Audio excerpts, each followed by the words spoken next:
Friends, welcome back to my channel. I am so excited today to talk to you all about the Line 6 Pod Go. This is such a great looking unit. I'm really excited about it. Looking forward to getting my chance to get my hands on one. So let's talk about what we know so far. What we can tell, Line 6 has released an official FAQ, and I will link that down in the description below so you can get that. We can tell a lot from this picture combined with the information from the FAQ. There's not a lot of pictures floating around, but let's see what we know here.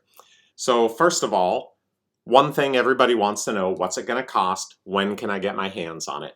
Line 6's FAQ says it's going to be a $450 street price and that we'll be able to get it by April.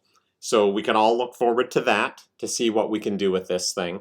Now let's dive into some other things about it. It does have a limited effects chain. Now this is somewhat similar to the way that the HX effects or the HX Stomp have only a limited number of blocks compared to the Helix LT, the Helix Floor, or the Helix Rack. But it takes a slightly different approach from the other things. So what you see on the screen here is fairly telling. Let's talk about that.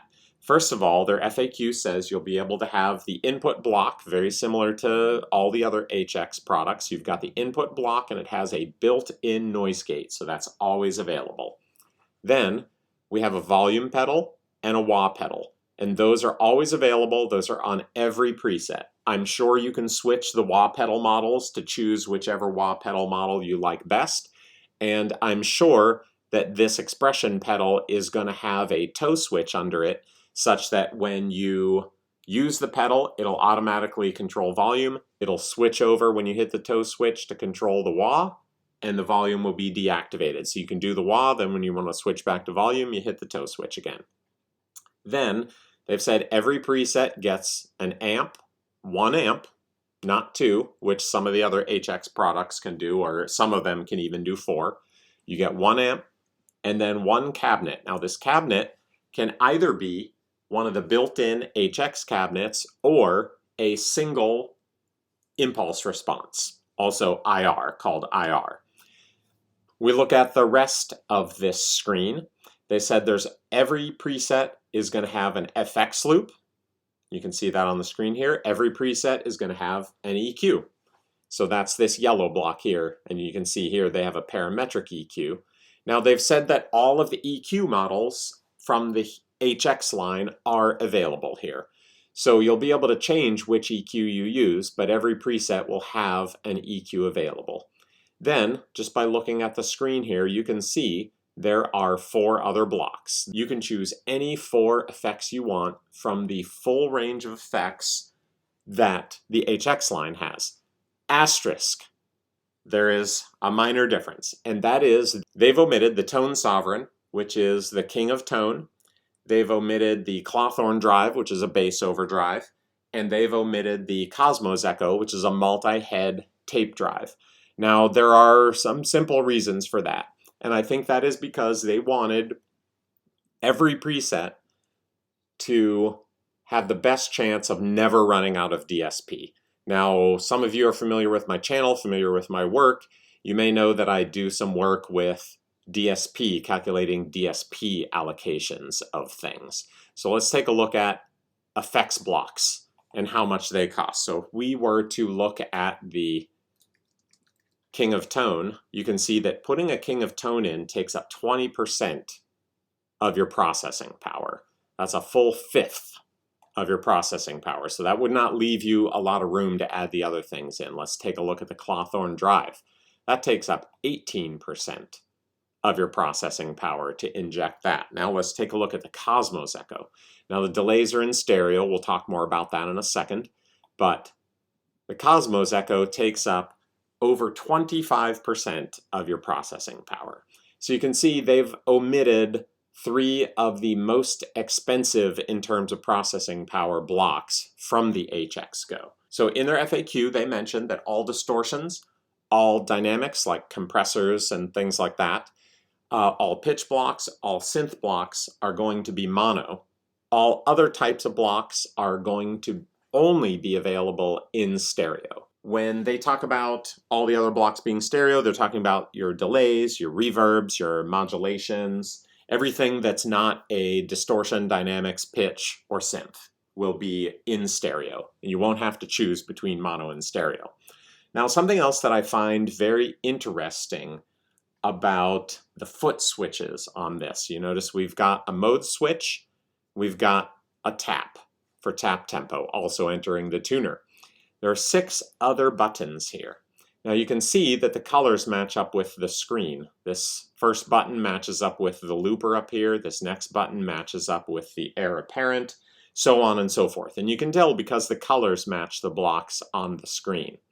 Now that's the same way that any other HX family device works. But the amazing thing, I think, is how simple it is that they made this work with regards to assigning these foot switch. And here's the incredible thing. They said on every patch, remember, you've automatically got an effects loop on every patch, you've automatically got an EQ on every patch, and then you can have any other 4 blocks you want on any patch. That means that automatically when you bring up any patch, the effects loop and the EQ are always assigned to a foot switch. You don't have to assign anything. They just come up, they're already assigned. Then you can have 4 other blocks show up in your patch, any 4 you want. There's 4 other switches. So what they've done is every time you add a new block, it gets automatically assigned to one of these switches. So every block that you have, every effect, including the effects loop, so you can put whatever pedals you want, including the EQ, including all 4 of these other blocks, they're all controllable by foot switches automatically without you assigning anything. And remember, the wah and the volume are going to be controlled by the toe switch on this thing. So everything on here you can turn on and off using foot switches. And I find that to be an incredibly easy workflow to use. Now, these are touch capacitive foot switches, and they've said that if you don't like where the switches are placed when they get automatically assigned, you can do the standard thing you can do with any HX family product, which is lightly rest your finger on each of the foot switches simultaneously, 1 finger on each foot switch, and then it'll come up on the screen and give you an option to swap them. So this thing is just incredibly easy to use. Very little programming, just dial and go. Let's dig a little bit more into the screen and see what else we can tell from looking at this screen. You notice there's a thin purple line under the display with an arrow pointing at the simple pitch. Now, I think there's a couple of things going on there. Thing number 1, I think the arrow is indicating that the simple pitch is selected. But thing number 2, you notice the simple pitch is a purple on screen, the simple pitch is purple in this block, and this line is purple. I don't think any of those things are coincidence. Foot switch is purple as well. This is what I believe to be an amazing confluence of great user feedback so that you can really tell that right now the simple pitch is what's selected. I would propose that when they switch over to the heir apparent, which is orange here, orange on the foot switch, orange on the display, when they flip over to the heir apparent, I bet this line is going to go orange as well, and there will be an orange arrow pointing at the heir apparent. Now let's switch back to this simple pitch block for a second. It is the selected block, you can see by the arrow. You can see here's the parameters for the simple pitch listed down at the bottom here. Interval, sense, delay, shift level, and mix. So all of the parameters that are available for the pitch, simple pitch, as the selected block are assigned to all the knobs under the screen. So I would imagine one of these, or maybe even both of these, are a joystick type of control in addition to being a knob. So you can joystick across this display to choose which effect you want to control, and then all of these knobs are automatically assigned to control it. This view gives you a zoomed in view of which foot switches are assigned to each of the pedals, so that in addition to having all the color matching, you can also see the names on the screen. It's great for remembering what maps to what. So you can tell that potentially, I think you can tell that the looper is turned off. Maybe it's a little dimmer here. I would expect that if we were to turn the simple pitch off, that this purple block would be a dimmer color of purple. This block would become transparent. You would see the line going through it the way you see a line going through the wah pedal, and this light would go dim. And if it's anything like the rest of the HX series, there's probably a global option that you can set to make the light turn off rather than going dim. Either way, I'm sure you're going to get a lot of really great feedback from this unit on what effects are doing what. You'll notice over here, we've got buttons that are familiar to the Helix. These page buttons are probably for paging through the menus of global settings. They may also be for paging through any of these effects that have more than one page worth of settings. For example, on the amps, you would probably have your drive, bass, middle, treble, and volume here across these controls, or maybe even presence. And these page buttons would then get you to additional controls like sag and bias for the power amp and other things like that. So that's what we could imagine. These page buttons will work just like on any other HX family device. The action button probably will allow you to pick up, in a manner of speaking, pick up any of these pedals and reorder them so you can have a different order of effects. I would be surprised if you don't have full capability to move these effects anywhere. I'm hoping you'll be able to put them between the amp and the cab, but they haven't really said yet. But if it works like any other HX thing, you'll probably be able to just pick up the block and use the joystick to bump it left or right, one space at a time. I would imagine and hope you would even be able to put them before the volume pedal or after the volume pedal, or between the volume and wah, and so on and so forth.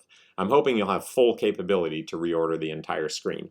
Another thing we can tell here, there's a little camera icon. That means this unit has snapshots. So that'll be fantastic to be able to control everything with snapshots. I'm sure you'll be able to do the standard set of things with snapshots where you press a knob down and assign it to the snapshot. I have another great video, tips and tricks video on snapshots if you want to learn more about how snapshots work in general.